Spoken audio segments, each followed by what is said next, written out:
Hi, I'm John Moscow. And I'm Amy Halpern-Laff. Welcome to Ethical Schools, where we discuss strategies for creating inclusive and equitable schools and youth programs that help students to develop both the commitment and the capacity to build ethical institutions. Our guest today is Silvia Canales, a first-generation Afro-Latina of Dominican and Puerto Rican heritage. Silvia is college and career coordinator at the Brotherhood Sister Soul, a comprehensive and holistic program based in Harlem, working with youth from elementary through high school. She earned her master's in applied psychology with a focus in bilingual school counseling and guidance from NYU's Steinhardt School of Culture, Education, and Human Development. Silvia's article about her work appears on the Ethical Schools website. We also recently interviewed Jason Warwin, Brosis's co-founder and associate executive director. We're happy to continue the conversation about Brosis today. Welcome, Silvia. Hi, thank you. When do you meet Brosis members for the first time? Do you get to know them before they begin the college counseling process? Yes, I get the opportunity to meet our young people as soon as they enter the organization. So some of our members enter at 8 years old through our after-school program, and I work with them through as young as 8 years old. Some enter our program through the junior high school level, so either 6th or 7th grade, and I work with them at that stage. And then usually the latest component when they enter is on our 9th grade. And then those who are in 9th grade, I work with them from 9th through 12th. And when you're working with them, how does counseling coordinate with Brosis's other programs? Are the students also thinking about post-high school when they're perhaps going through Brosis's Rites of Passage program or your Liberation program or other activities? So yes, so educational achievement is incorporated in our entire programming. So whether you're in after school, you're thinking about college, we have our after school program, which runs with 8 through 12-year-olds attending college tours, visiting campuses and getting to know what's available out there. Our Liberation program has college tours. All of our programs incorporate educational achievement. So even before they're meeting with me one-on-one, regardless of whatever program they are in, they're thinking about their education and thinking about their future and ways to progress. What are the college or career expectations that most students have when you start working with them, Silvia? How do these change over time? So the career and college expectations of our young people vary, just like our young people vary. So you'll have some young people who come in as young as 8 years old and want to talk about Harvard and Princeton as their dream schools. One of the things that we'll discuss is, okay, if that's your dream school, you've picked the perfect age to start thinking about it. We look at the requirements of a Harvard or a Princeton or any Ivy League that they may mention. And we start to dissect what is it that these schools are looking for? What do they consider as a well-rounded student? So we have our young people look at that and start to build their portfolio to match those interests. Now, let's say if you get someone who's in junior high school with the same, let's say, dreams of an Ivy League, we start to think about, well, what's the importance of the high school that you attend?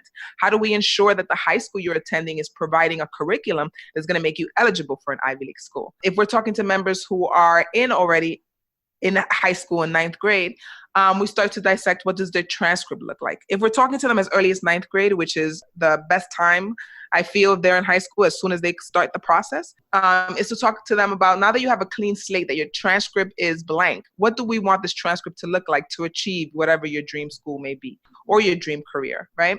So as the years go by, sometimes those expectations have to be tweaked based on how much work they've managed to get done during the year. So every year, sophomore year, we'll review again their transcript and see, okay, if Harvard was your dream school, how close are you to that? If your average is in the 90s and you're participating in extracurricular activities and you're getting test prep, how are we ensuring that you're staying on that level? If we have a student whose grades aren't at that level, who might be a C or lower, we start to identify, okay, well, what are the schools that would select you right now? And we look at those schools and we look at what are the schools, other caliber schools that you may want to get to. What how does your average have to look like? What are the changes that you can make now in ninth grade, 10th grade, and moving forward? So every year we do a review of where they are academically. But in addition to that, we do a lot of self-assessments. We want our young people to think about what are their interests? What is it that they want to achieve? What is it that they want to be? So sometimes an 8-year-old will come in saying, I want to be a baseball player, and that's my dream, and that's what I want to be. And it's like, okay, great. Do you plan to go to college for that? And if you are, still, what are the requirements that you need to get into college? So we're constantly comparing where they're at based on where it is that they want to be, and reflecting on what it is that they have to do to achieve those dreams. In addition, as they get older, we start to look at location. Okay, so you may have dreams of attending Columbia University, and Columbia University is in your neighborhood. Do you want to stay in the city, or do you want to go away? So that begins to change their expectations. Okay, well, now they want a school that's away versus a school that's nearby home. Do they want a school that's in the suburbs versus the city? So those are things that we start to look at. In addition to doing self-assessments and self-reflection is, what do they want to be? What careers are they interested in? Their interests change sometimes year to year, month to month. So we're always assessing, what is it that you're interested in doing now? And then based on what you're interested in doing, do the schools that may have been your dream schools, do they offer that? Are those the right matches? Because that's what becomes important. As a young person gets older, we always want them to dream big, but we want them to be realistic. We want them to make the best fit and the best choice for them. So that all depends on what their interests are, where their aptitude and abilities are currently at, and where they're trying to be, and making sure that we're making the best match for them. Yeah, I think that best match is so important. We see in a lot of upper middle class communities that this idea that the best place for every student is an Ivy League school can be quite destructive. Mm-hmm. Especially with the selectivity of Ivy League schools. You may have candidates who are eligible and candidates who would be perfect for the school, but the school doesn't have the capacity to take everyone that applies. So it becomes, misconception that these schools are the only schools that will make a student be able to achieve their dreams. Right. As well, the Ivy League schools aren't necessarily the best choice for every student who can get in. Correct. There are lots of factors, I'm sure, that go into determining what students' school choices are, right? Yes. Several factors such as finances play a role. How far they want to be from home, what majors they're interested in. It's a variety of things. So many high schoolers are traumatized by the whole high school transition, college application process, the competitiveness of it. How do you protect BROSIS students from this ultra competitive and destructive mindset? Yeah. Because it is very competitive. And that's one thing that we discussed from the beginning. We try to be as open with our young people as possible and let them know. And we show them things. We show them when a school has only a 4 percentile acceptance rate versus a 22 percentile acceptance rate. And what does that mean, right? When they're applying for schools, we try to make sure that their list has a variety of selectivity. So they have some schools that are more selective than others. And again, it's about having that open discussion and letting them know that even if they are perfect for a school, at the end of the day, it requires, not everyone is going to be admitted to the school. So what it's based on does not necessarily have to affect, how far they're going to achieve. So we stay clear with that. We explain that to them, and we go over the process together. And we recognize that, let's say, a rejection or denial from one school is not a rejection in life. It's just that school wasn't right for you. What about the SATs? I know some parents like these tests because they don't trust teachers to evaluate their children without bias, whereas others say that the tests are inherently biased against low-income students and students of color. What has been your experience and that of your students?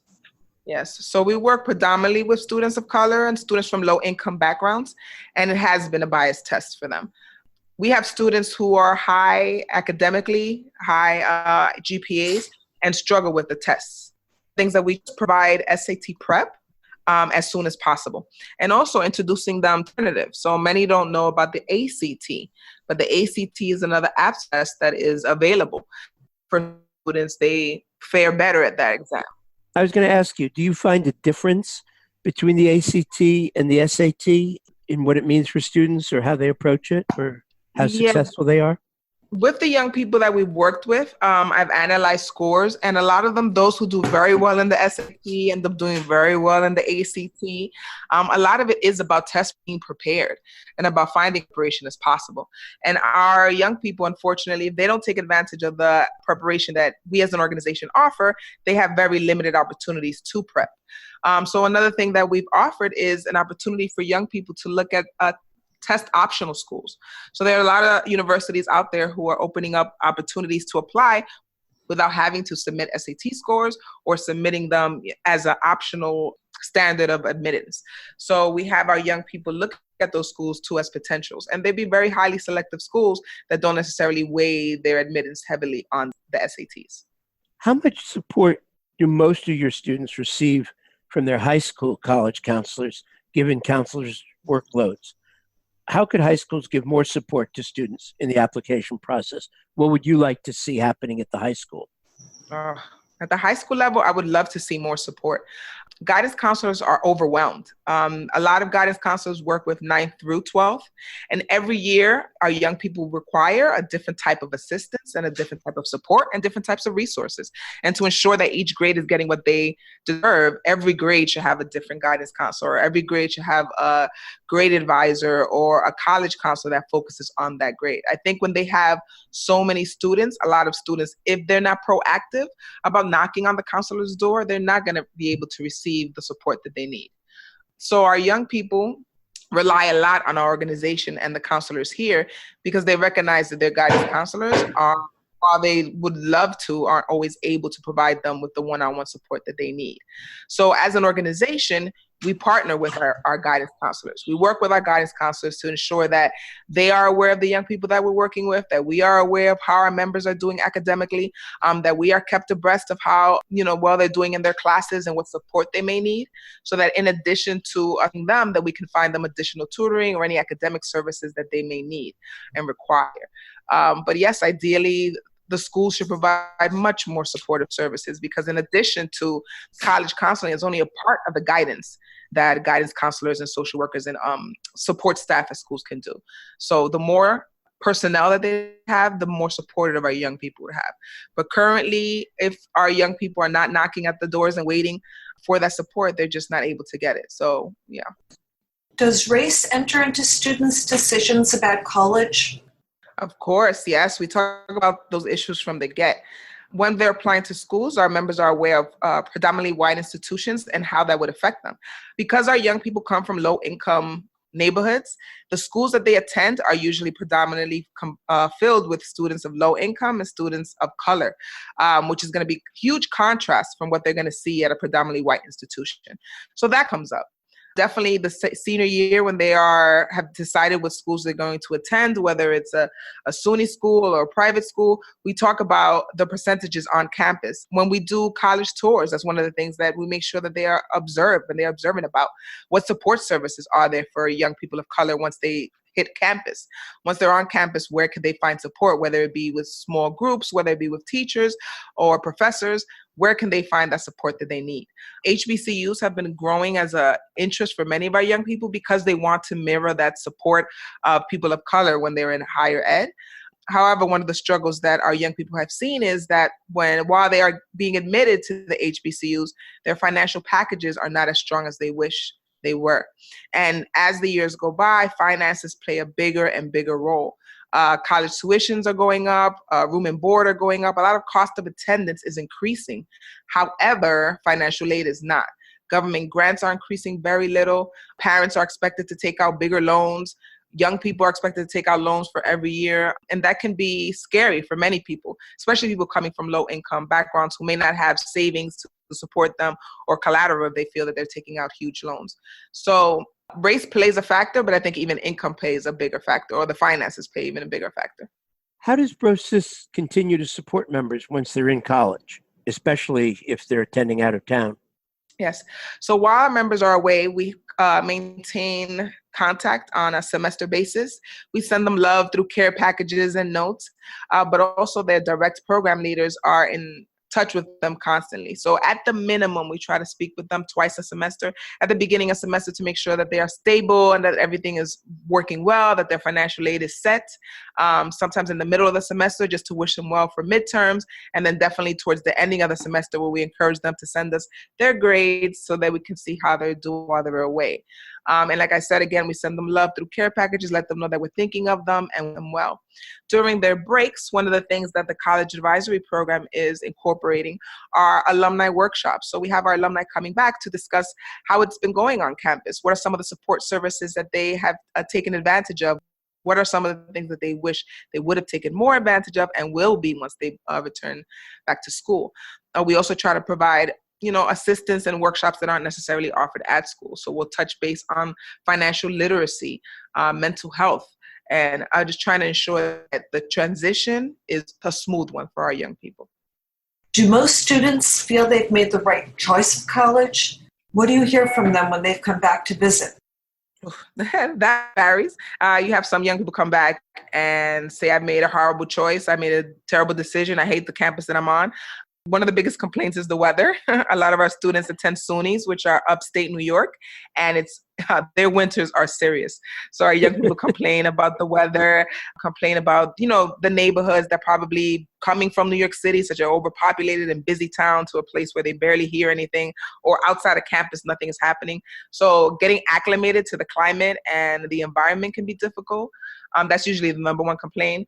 The second complaint would be food, being used to a certain type of food when you're at home, a certain type of seasoning, a certain type of cooking that's not available on campus, so they miss that, or they're eating the wrong things, which they shouldn't be eating on campus. And then you have members who come back and think they cannot wait to return for the semester. So let's say they come back for a winter break, or they come back for spring break, and they're like, I cannot wait to go back on campus because they found their niche, or they find a place where they can make a difference, or they found a place where they're literally growing and learning and want to be on campus. So it varies. It varies a lot. We've had members who want to come back and have to transfer, and that's perfectly fine. They got the experience of what it was to be away. They know what it was, that school, what it felt to be on that school, whether it's predominantly white or HBCU. And then they've decided that they want to come back to the city. Either their family needs them or they need their family. And, and it's letting them know that whatever choice that they make, we're supportive of that decision, and we'll help them transfer and help them move forward. And if it's something based on fear or something that's based on finances, that's another counseling aspect that we have. We'll have those real conversations. Sometimes members panic when they get their financial aid package for the following semester, and maybe a scholarship they freshman year is no longer available sophomore year. So what can they do about it? Many times BROSIS has raised the funds so that we can provide scholarships so they can continue on the road to graduation. Ideally, we would love for a student to graduate from the school that they started, but for many, that may not be the case.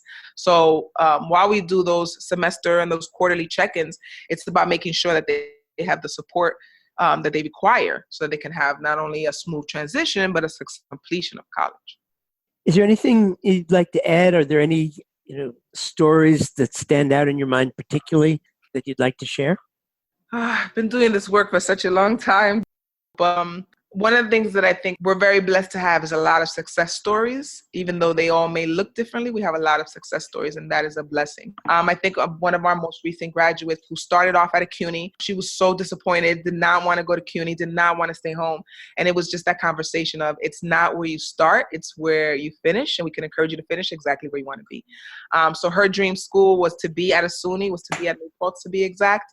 She completed 2 years CUNY and then was able to transfer and just recently graduated, and that was amazing to be able to see her have that process, that struggle from feeling like I'm not going to be where I want, to be able to now come back and share with our current members the experience of being a commuter student versus the difference of living on campus. We had another student who I thought came to mind when I asked, do they make the right choice? One student that came back her freshman year, and we literally had to have conversations after conversations to explain to her that she would be okay. She came back, she panicked, she felt like the school was not for her. She wanted to come back home, and it was because she was home. When she was home, when she lived in the city, she was, popular. She was number one in her class, number one.